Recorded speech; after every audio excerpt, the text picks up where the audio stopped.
Welcome aboard the Magic School Bus. I am Miss Frizzle here to take you on a journey. Ladies and gentlemen, boys and girls, people of the internet, happy Friday. It's the G.R.O.W Show. Coach Kyle Evans coming to you, Baton Rouge, Louisiana. Maps coach, bold coach, all the things. Getting to hang out with you for your daily checkup from the neck up.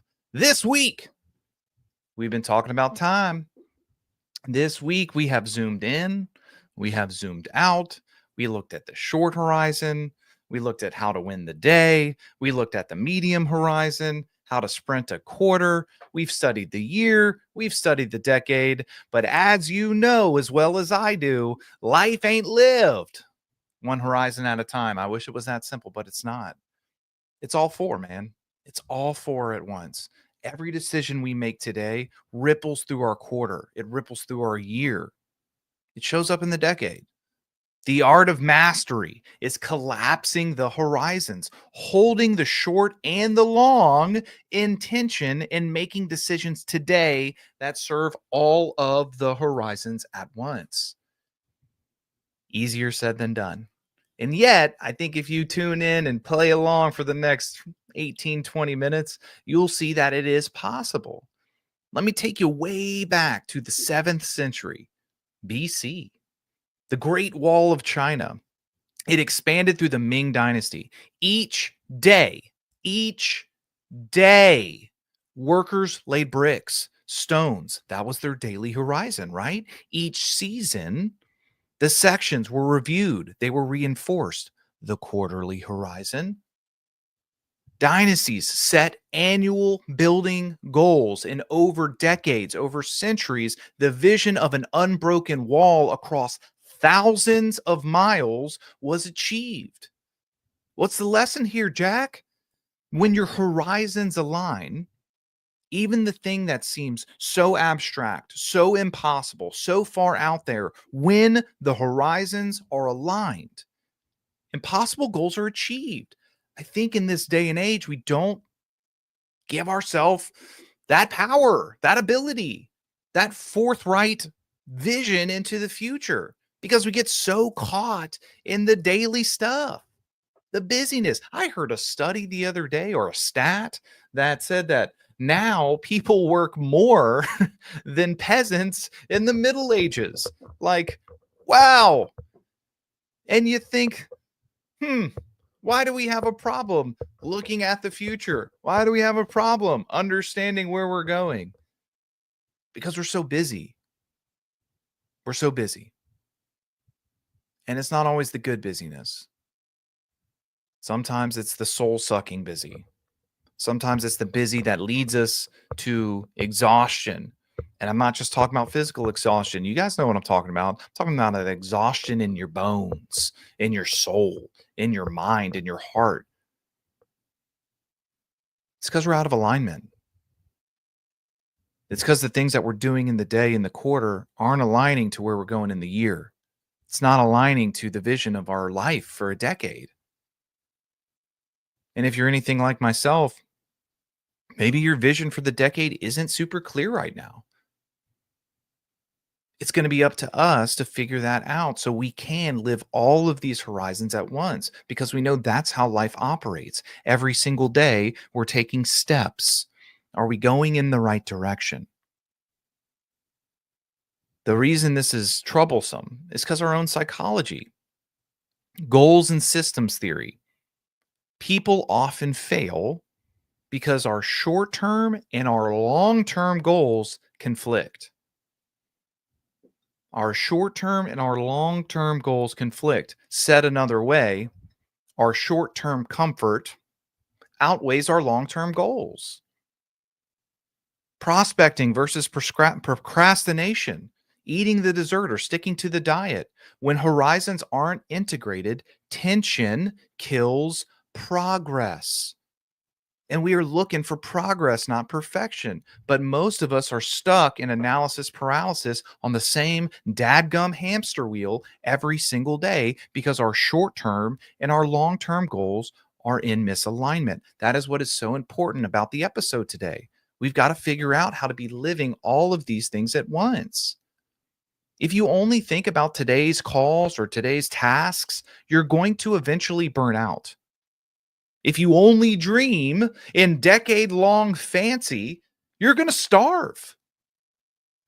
It can't be one or the other. There's a reason that we built this week one step at a time so you would have a foundation to understand this episode. We have to bring them all together and live them every single one at once. Because if we're only dreaming about the decade, we're just living a great life in our head. And if we're only worried about today, we're going to burn out. How do we integrate? Fragmented horizons, they create drift. Integrated horizons, they create the compound effect. And compounding interest, baby, is the eighth wonder of the world. One of the things that I desire for you guys, I'm hoping you take away from this, is these horizon lenses and how to look at them all at once. Are you passing your decisions through each one of them? For instance, when we have our day, the question might be as simple as, what action will I take today? And then you ask the follow-up questions. Great. What action will I take today? This. How will this stack up in 90 days? How will it stack up? The follow-up question, does this stacking up into 90 days advance my annual vision? And if it advances my annual vision, does it serve my legacy? Four simple questions. What action will I take? How does it stack up in 90 days? Does it advance my annual vision? Does it serve my legacy? Could you imagine what kind of intentional cat you would be walking around, running things through that kind of filter? Girl, people couldn't tell you nothing. They wouldn't have to because you're locked in. The temporal construal theory, Trope and Lieberman from 2003. Near term feels concrete. Long term feels abstract. So our near term thinking, our near term sight, our near term focus, goals, commitments, that feels concrete. Kyle, I know I can get to lunch. I know what's going to happen till the end of the day. But the long term, it's abstract. When we're talking about collapsing these horizons, asking those four questions, it means making the abstract concrete. How do you bring this into your life, man? If you're a business professional, one coffee meeting today could equal 10 new relationships this quarter. Those 10 new relationships will equal 5 new deals this year. Those 5 new deals every year brings a trusted reputation as the go-to pro over a decade. Tying them all together, everything all at once. Starbucks, you've heard of that. Daily, the baristas serve coffee, focus on customer service. Quarterly, new products roll out. Yearly, shareholders grow targets. Decades, their vision to be the third place between home and work. I think that's come true, ladies and gentlemen. Every daily choice we're making is a vote for your decade. Let me say that again. Every daily choice that you are making is a vote for your decade.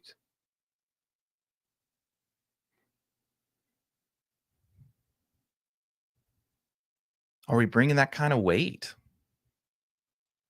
Are we bringing that kind of intention, that kind of energy?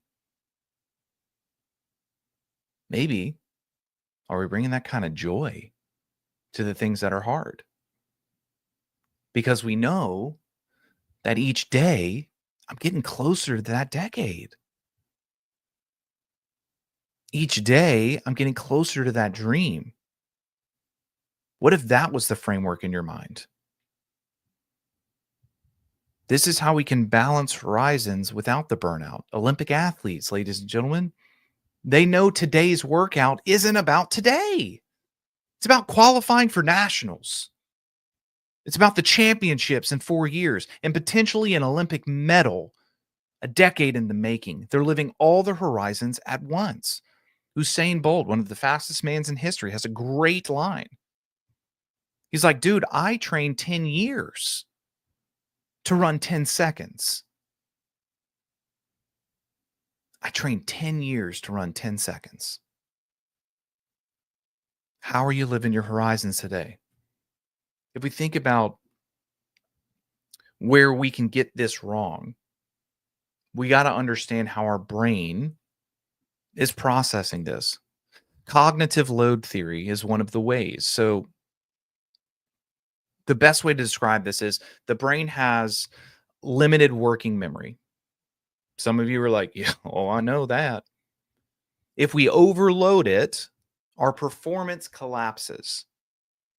But to understand it, there's really three main types of loads. There's intrinsic load, extraneous load, and germane load. Intrinsic load is simply the complexity of the task itself, right? The more complex the task, the higher the load.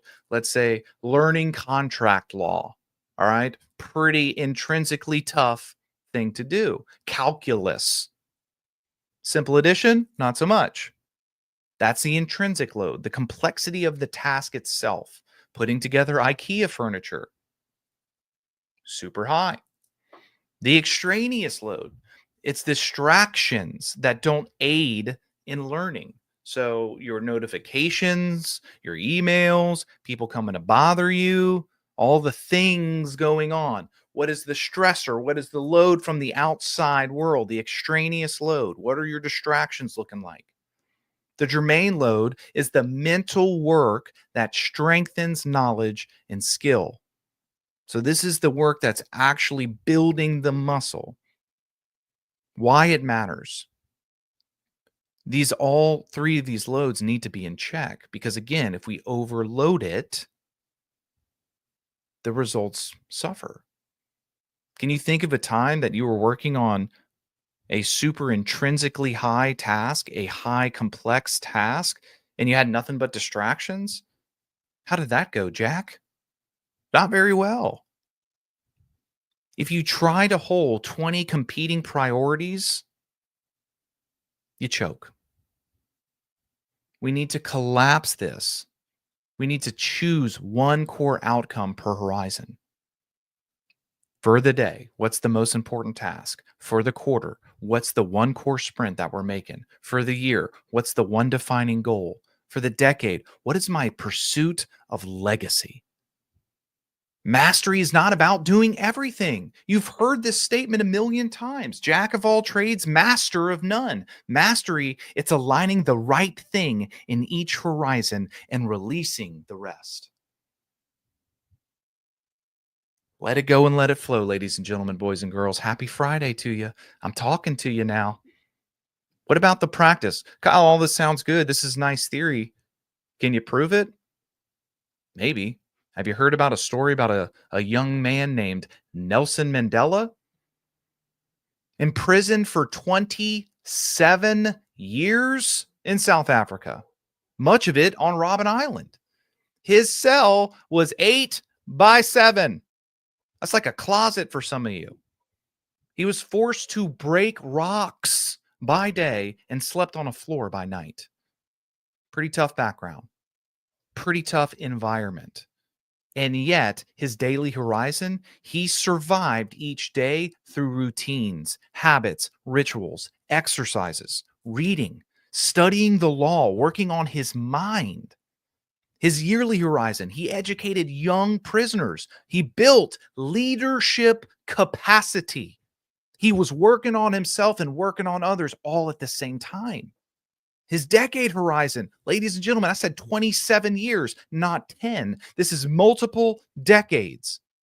He never let go of the vision, of the long-term vision for a free and democratic South Africa. He used his imprisonment to prepare mentally and politically for leadership, for what was to come. So when he was released in 1990, he wasn't broken, ladies and gentlemen. He was ready. 4 years later, he became the first Black president of South Africa. He collapsed the time horizons. He lived them all at once, survived the day, stewarded the year, and never let go of the vision. Are some of you taking the storm that you're in right now and using it to prepare for the long-term vision? Are you using it to get ready? Or are you letting it be the thing that breaks you?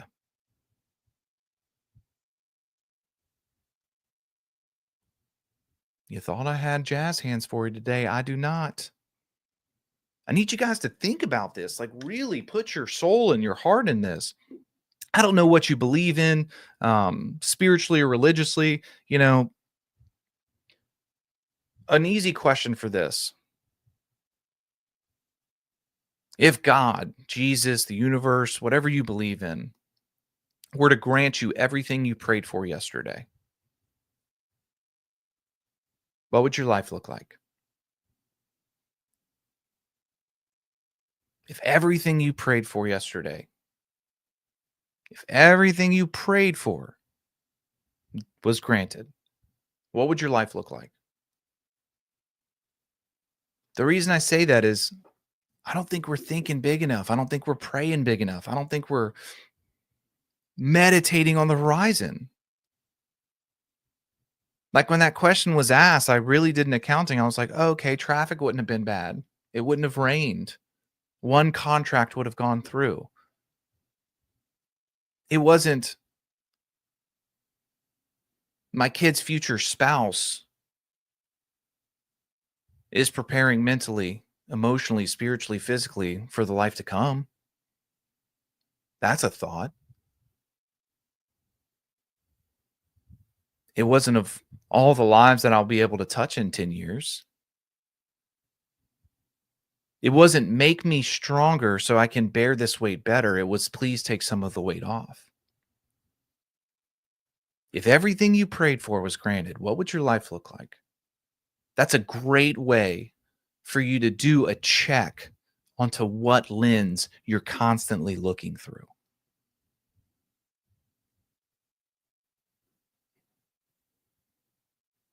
Gary Keller says we're living a first creation, second creation life.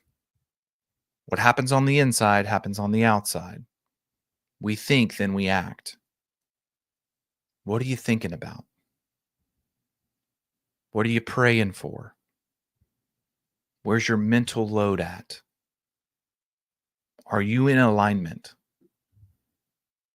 Every daily choice, our thoughts each day, they're votes for our decade. Fragmented horizons will create drift. Integrated horizons will create destiny. This isn't rocket science, and yet sometimes we act like it is. My prayer for you